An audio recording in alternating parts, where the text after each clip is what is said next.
दोस्तों एक समय था जब ओटीटी प्लेटफॉर्म के नाम पर सिर्फ नेटफ्लिक्स और हॉटस्टार का नाम सुनाई देता था।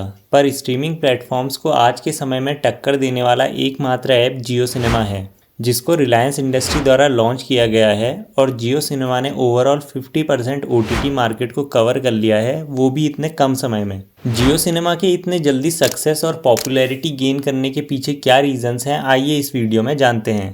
दोस्तों जियो सिनेमा को 5 सितंबर 2016 को जियो के एक पब्लिक लॉन्च पर कई सारे ऐप्स के साथ लॉन्च किया गया था, जो कि सिर्फ और सिर्फ उन्हीं यूज़र्स के लिए था जो जियो की सिम को यूज़ करते हैं। जियो सिनेमा अपने शुरुआती समय में सिर्फ गूगल प्ले स्टोर और iOS ऐप स्टोर तक ही सीमित था, पर एक साल बाद इसके वेब वर्जन को भी लॉन्च किया गया।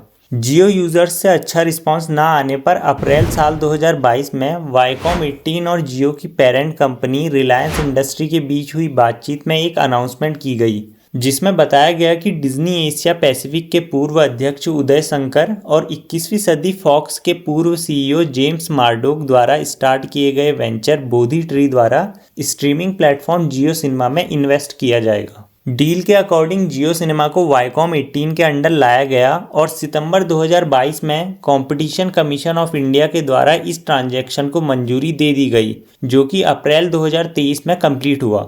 जब जियो सिनेमा को वाईकॉम 18 ने ओन किया, तब उनके सामने सबसे बड़ी प्रॉब्लम थी इनएक्टिव और लिमिटेड यूज़र्स, जिसके लिए सबसे पहले जियो सिनेमा को नॉन जियो यूज़र्स के लिए भी अवेलेबल कराया गया, ताकि और भी नए यूज़र्स आ सके और जियो सिनेमा और भी ज़्यादा पॉपुलैरिटी गेन कर पाए। जियो सिनेमा के प्रमोशन के लिए वैसे तो कई सारे कैंपेन्स और एड्स वगैरह चलाए गए, पर जियो सिनेमा के इतने कम समय में फेमस होने और रीच गेन करने के पीछे कुछ स्ट्रेटेजी है, जिसे हॉटस्टार जैसी कंपनी ने भी अपने इनिशियल डेज में यूज़ करा था। आइए जानते हैं कि ये स्ट्रेटेजी कैसे जियो सिनेमा के लिए एक गेम चेंजर साबित हुई। दोस्तों आज से 2-3 साल पहले जब आपने आईपीएल मैचेस को देखना होता था, तो आप हॉटस्टार जैसे ऐप्स का सब्सक्रिप्शन लेते थे। वहीं जियो सिम यूज़र्स बिना किसी सब्सक्रिप्शन के फ्री में माई जियो ऐप पर लाइव आईपीएल देख पाते थे, और किसी भी नॉन जियो कस्टमर्स को आईपीएल देखने के लिए सब्सक्रिप्शन पे करना पड़ता था। तब आपके रिचार्ज करते समय ये मन में आता था, क्यों ना हम भी जियो सिम में स्विच कर ले और फ्री में आईपीएल देखें। और इसका सीधा फायदा होता था जियो को, जिससे उनके नए कस्टमर्स भी बढ़ते थे और अपने खुद के ऐप पर यूज़र्स भी। और इसी स्ट्रेटेजी का यूज़ किया गया जियो सिनेमा को पॉपुलर ओटीटी प्लेटफॉर्म बनाने में, जहां 2022 में हुए फीफा वर्ल्ड कप को फ्री में दिखाया गया और उसके बाद इंडिया में हुई वुमेन प्रीमियर लीग को।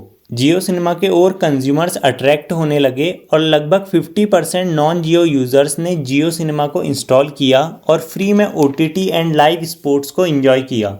जियो सिनेमा यूज़र्स में असली इंक्रीमेंट तो तब हुआ जब आईपीएल 2023 को फ्री में दिखाया गया और यूट्यूब को टक्कर देता हुआ 520 मिलियन मंथली यूज़र्स के साथ जियो सिनेमा इंडिया का सबसे बड़ा स्ट्रीमिंग प्लेटफॉर्म बन गया। और अभी हाल ही में जियो सिनेमा ने बिग बॉस OTT 2 को भी स्ट्रीम करवाया और उसमें बुलाया गया 2 फेमस यूट्यूबर एल्विस यादव और फुकरा इंसान को, ताकि यूट्यूब की ऑडियंस भी जियो सिनेमा से इंट्रोड्यूस हो पाए और जियो सिनेमा एक वाइडर ऑडियंस के साथ देश का नंबर 1 ओटीटी प्लेटफॉर्म बन पाए। आपके मन में ये सवाल उठ रहा होगा कि जब जियो सिनेमा इन सारी चीज़ों को फ्री में स्ट्रीम करवा रहा है, तो इनका मेन प्रॉफिट बनता कहाँ से है। जियो सिनेमा का पहला प्रॉफिट सोर्स है एड रेवेन्यू।